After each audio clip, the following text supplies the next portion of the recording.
జీవి శ్రీరాజ్ గారు నమస్కారం అండి. నమస్కారం సార్. శ్రీరాజ్ గారు, ఆంధ్రప్రదేశ్లోని రాజమహేంద్రవరం శివారు కొంతమూరు వద్ద పాస్టర్ పాడాల ప్రవీణ్ కుమార్ మృతి చెందిన కేసు ప్రస్తుతం సంచలనం సృష్టిస్తుంది. పాస్టర్ మృతి రెండు తెలుగు రాష్ట్రాలనైతే షేక్ చేస్తుంది. ఇది హత్య లేక ప్రమాదమా, సహజ మరణమా అనేది ప్రశ్నార్థకంగా మారింది. 5 రోజులు కావస్తున్న డెత్ మిస్టరీ మాత్రం వేయడం లేదు. దీనికి సంబంధించి మీ స్పందన ఏంటి? See, I went to the situation spot, to be honest. Preliminaryగా what we understood is it's an accident. ప్రిలిమినరీగా అంటే అక్కడ వెళ్ళి చూసిన వెంటనే ఒక బండి రోడ్డు పక్కన పడి ఉంది, బండి శవం ఉంది. సో చూసేవాళ్ళు ఎవరికన్నా సరే దాన్ని యాక్సిడెంట్ అని అనుకుంటారు. That is what primary things. అంటే అక్కడ చూసిన ప్రతి ఒక్కరు కూడా పంచనామా కూడా అదే జరుగుతుంది. I'm not amazing, I don't feel anything amazing about the primary report. But the minute is been shifted to hospital, there are many questions. అసలు ఆ సంఘటనా స్థలానికి వెళ్ళి దాన్ని కానీ చాలా క్లియర్ గా అబ్జర్వ్ చేస్తే there are many drawbacks. And అతను చేసినటువంటి డిబేట్స్ కానీ లేకపోతే అతనికి తర్వాత అంటే కేస్ స్టడీ కానీ మనం కానీ చాలా క్లియర్ గా అబ్జర్వ్ చేసినట్టయితే హిస్టరీలో they are many drawbacks and loopholes. So ఇవన్నీ కన్సిడర్ చేస్తూ మా నాన్నగారు హర్ష్ కుమార్ గారు కానీ, అప్పుడు ఆ రోజు నేను కూడా అక్కడే ఉన్నాను, మేము కానీ కొన్ని ఇంపార్టెంట్ పాయింట్స్ అన్ని కూడా ఐడెంటిఫై చేస్తూ ఇది కొంచెం అనుమానాస్పదంగానే ఉన్నది.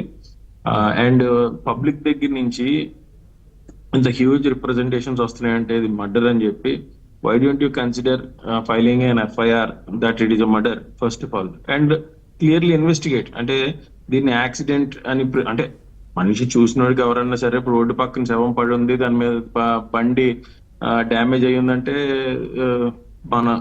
మన ఆలోచన అది యాక్సిడెంట్ అని అనిపిస్తుంది. So primary that is what is happened there. But after the lakhs of people giving lakhs of representations that it is not an accident, the police should consider representation and they should also nominate an FIR and clearly investigate. So we are all waiting for the investigation report. అయితే శ్రీరాజ్ గారు, మీరు అన్నట్టుగా road పక్కన bike నుంచి కింద పడిపోయి ఉంటే ఎవరైనా యాక్సిడెంట్ అని అనుకుంటారు. రాత్రి ఎప్పుడో జరిగితే ఉదయం 9 గంటల వరకు కూడా ఎవరు చూడలేదు, ఇది యాక్సిడెంట్, సహజ మరణం అంటూ పోలీసులు అయితే చెప్తున్న పరిస్థితి. మరోవైపు ప్రవీణ్ అనుచరులు ఈ మృతిపైన అనుమానాలు అయితే వ్యక్తం చేస్తున్నారు. ప్రవీణ్ శరీరం పైన గాయాలు ఉన్నాయని అంటున్నారు. అసలు ప్రవీణ్ ఆ సమయంలో బైక్పై ఎందుకు వెళ్లారని కూడా ఒకవైపు సందేహాలు అయితే వ్యక్తం అవుతున్నాయి. శ్రీరాజ్ గారు, See, this is very clear. I'm going to tell you some very important facts here. ఎందుకంటే I'm a student of London School of Economics and Political Science. నేను సంఘటన స్థలానికి వెళ్ళాను. ఇంకొక చాలా ముఖ్యమైనటువంటి విషయం ఏంటంటే I run business there.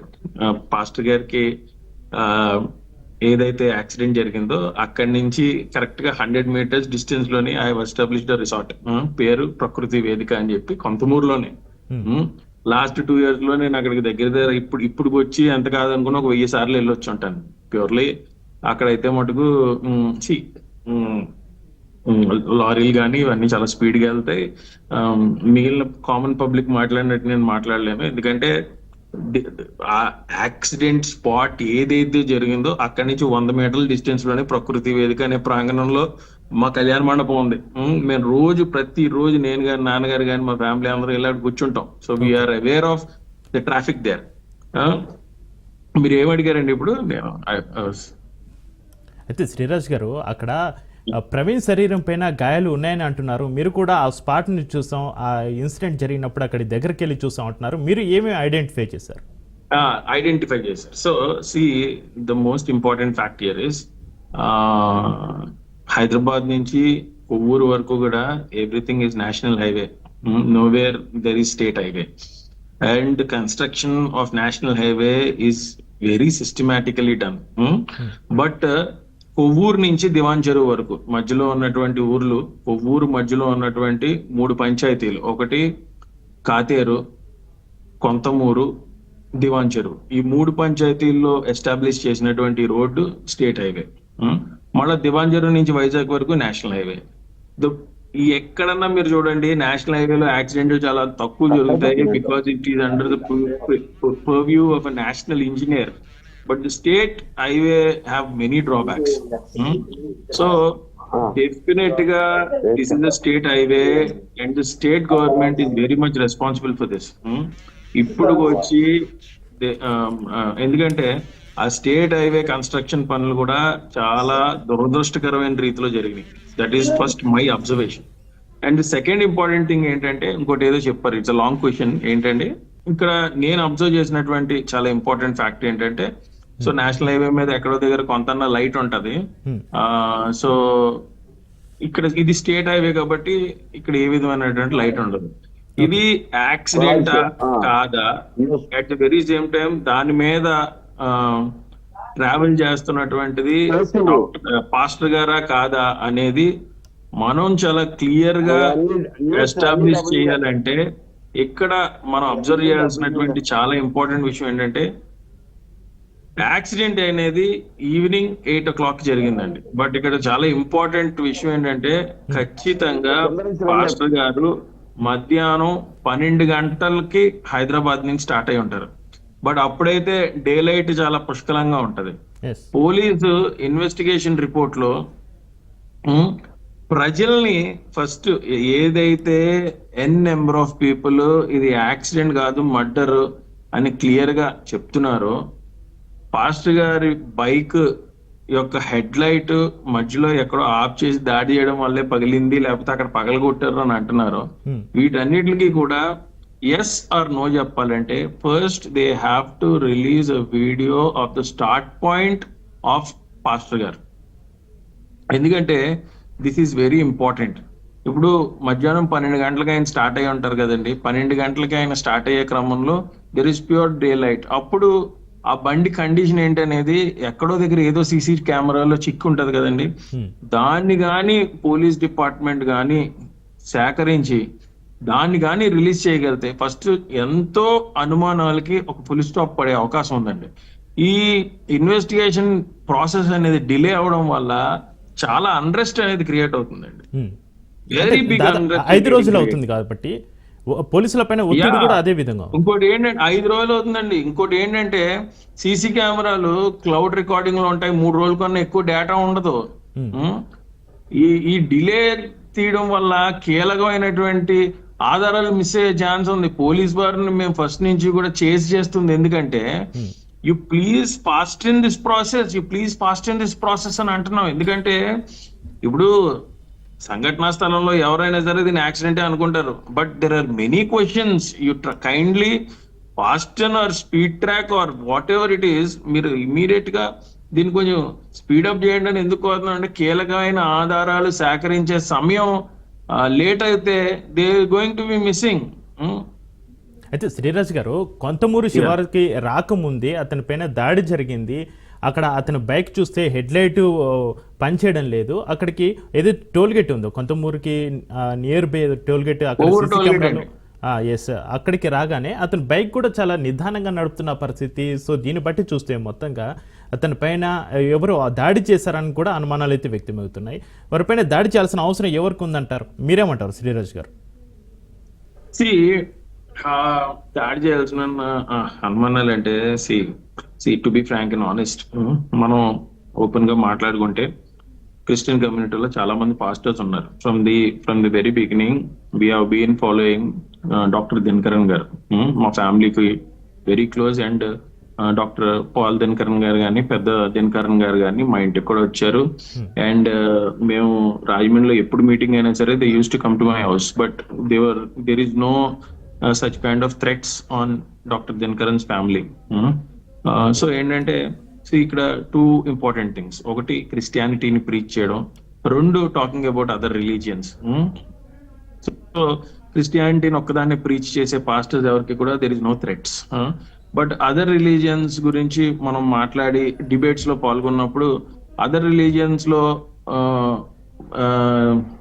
God's ని బిలీవ్ చేసే వాళ్ళు మనోభావాలు దెబ్బతింటాయి. వాళ్ళు కూడా డిబేట్ లో పాల్గొంటారు. దానివల్ల ఒక అన్రెస్ట్ క్రియేట్ అవుతుంది. సో మేం గొప్ప అంటే మేం గొప్ప అంటారు, అటైపు వాళ్ళు మేం గొప్ప అంటే వాళ్ళు గొప్ప అంటారు. సో దాంట్లో భాగంగా when people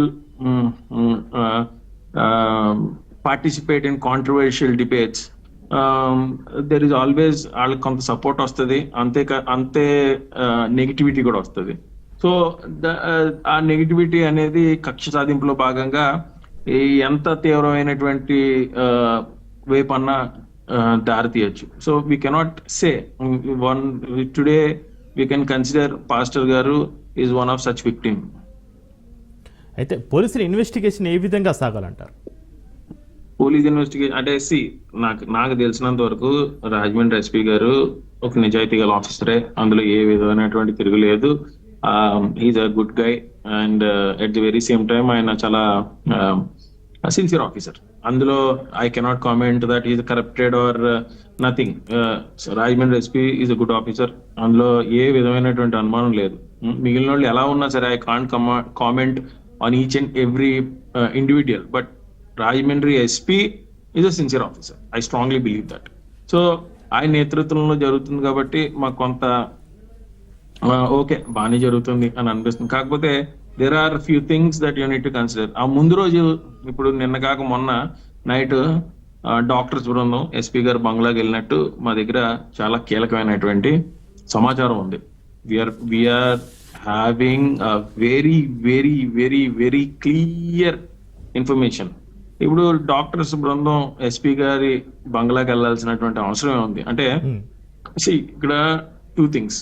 either SP is trying to be responsible to control the upcoming war, but ఈ should not be like that. He should see ఆయన దగ్గర ఉన్నటువంటి ఆధారాలు ఏమండి పూర్తిగా బయటపెట్టి తప్పు చేసిన వాళ్ళని శిక్షించే పరిస్థితిలో ఆఫీసర్ పనిచేయాలి. కానీ ఏదో ఇందులో నిజాలు బయట పెట్టడం వల్ల బయట అన్రెస్ట్ క్రియేట్ అవుతుంది, ముందు ఈ నిజాలు దాద్దాం అనే పద్ధతిలో పనిచేయకూడదు. సో నేను అబ్జర్వ్ చేసినటువంటి విషయం అయితే ఇదండి. అయితే శ్రీరాజ్ గారు, ప్రవీణ్ గుండెల పైన పాదరక్షకులు ముద్రలు ఉన్నట్టుగా అయితే చెప్తున్నారు చూసిన వాళ్ళు. మీరు కూడా ఆ స్పాట్కి వెళ్ళామంటున్నారు, నిజంగానే అవి ఉన్నాయా? అంటే అక్కడ నేను కనుక్కున్న తర్వాత అక్కడ నాకు తెలిసింది ఏంటంటే పాదరక్షల ముద్ర అంటే first of all I did not see the dead body. కాకపోతే ఆ రోజు అక్కడ ఒక అతను ఒక డిబేటబుల్ డిస్కషన్ లో నా పక్కనే ఉన్నాడు. ఆ ఫోటో చూపించాడు నాకు. ఫోటో చూపించినప్పుడు అక్కడ ఇంకో ఆయన ఉన్నాడండి, ఆయన పేరు మర్చిపోయాను టు బి ఫ్రాంక్. తెల్లగా ఉన్నాడు, బట్ ఆయన చాలా క్లియర్ గా చెప్పాడు. ఏమని చెప్పాడంటే ఐ థింక్ ఆయన పోలీస్ ఆఫీసర్ ఏమో అని నేను ఆశ్చర్యపడ్డాను. అతను కూడా ఒక వ్యాన్ డ్రైవరే, బట్ ఆ 108 డ్రైవరా లేకపోతే ఎవరో తెలియదు. ఆయన ఏమన్నాడంటే బ్రదర్ మీరు కరెక్ట్ గా చూడండి, అక్కడ డెడ్ బాడీ పడున్నప్పుడు ఆ కాళ్ళకి 2 షూస్ ఉన్నాయి. అట్ ది సేమ్ టైము అంటే నేను వెళ్ళినప్పుడు అక్కడ ఆ షూస్ 2 బైక్ దగ్గరే ఉన్నాయి. బహుశా ఆ వ్యాన్ డ్రైవర్ పైకి లిఫ్ట్ చేస్తున్నాడు, లిఫ్ట్ చేసే క్రమంలో షూస్ ఊడిపోయి ఉంటాయి. అది తీసి బాడీ మీద పెడతారు, ఇది ఎక్కడన్నా చేసే సహజమే. అప్పుడు ఆ మట్టి మరకలు టీ షర్ట్ కి అంటుకుని ఉంటాయి. అట్ ది సేమ్ టైమ్ ఖచ్చితంగా అక్కడ ఉన్నటువంటి కానిస్టేబుల్ ఎవిడెన్స్ కలెక్షన్ లో భాగంగా ఏమంటే ఈ షూస్ ఇక్కడే ఉంచండి, హాస్పిటల్ తీసుకెళ్ళద్దు, మిస్ అయితే మళ్ళీ షూస్ మిస్సింగ్ అంటారు, నాకు ఎందుకు వచ్చింది ఇది ఇక్కడే పడేయండి అని ఉంటాడు, అక్కడ పడేసి ఉంటారు. సో అలాగా ఆ షూస్ మరకలు టీ షర్ట్ కి అంటుకుని ఉంటాయి. కానీ అదేనండి, ఇప్పుడు ఏదన్నా సరే పోస్ట్ మార్టం రిపోర్ట్ వస్తే గానీ మనం క్లియర్ గా ఫ్యాక్ట్స్ అని ఎస్టాబ్లిష్ చేయలేం. ఎందుకంటే ఈ పోస్ట్ మార్టం లో కూడా మాకు ఉండాల్సినటువంటి ఇన్ఫార్మర్స్ మాకు ఉన్నారు, ఫోన్ టచ్ లో ఉన్నారు, at the same time WhatsApp అన్ని పద్ధతుల్లో మాకు టీమ్ టచ్ లో ఉన్నారు. పోస్ట్ మార్టం రిపోర్ట్ చేసినటువంటి గ్రూప్ ఆఫ్ డాక్టర్స్ లో మాకు ఉండాల్సిన ఇన్ఫార్మర్స్ మాకు ఉన్నారు. వాళ్ళ మీద అయితే మాత్రం దే మెనీ డౌట్స్. సో అందుకనే నాన్నగారు చాలా క్లియర్ గా నిన్న ప్రెస్ మీట్ పెట్టి ఎస్టాబ్లిష్ చేసినటువంటి ఫ్యాక్ట్ ఏంటంటే మీరు కానీ పోస్ట్ మార్టం రిపోర్ట్ కానీ ఏ మాత్రం మ్యానిపులేట్ చేయడానికి ట్రై చేశారంటే మాత్రం ఎట్టి పరిస్థితుల్లో మేము ఊరుకునే పని లేదు. మళ్ళా ఏదైతే కప్పెట్టిన ఆ డెడ్ బాడీని బయటికి తీసి రీపోస్ట్ మార్టం చేయించి అవసరమైతే ముద్దాయిలు పట్టుకుంటాం, ఫ్యాక్ట్స్ అనేది ప్రజలకి వివరిస్తాం. తెలంగాణలో కాంగ్రెస్ ప్రభుత్వం ఉన్నది. We can definitely nominate a very sincere and strict officer for a fair investigation అని చెప్పి ప్రకటించడం జరిగింది.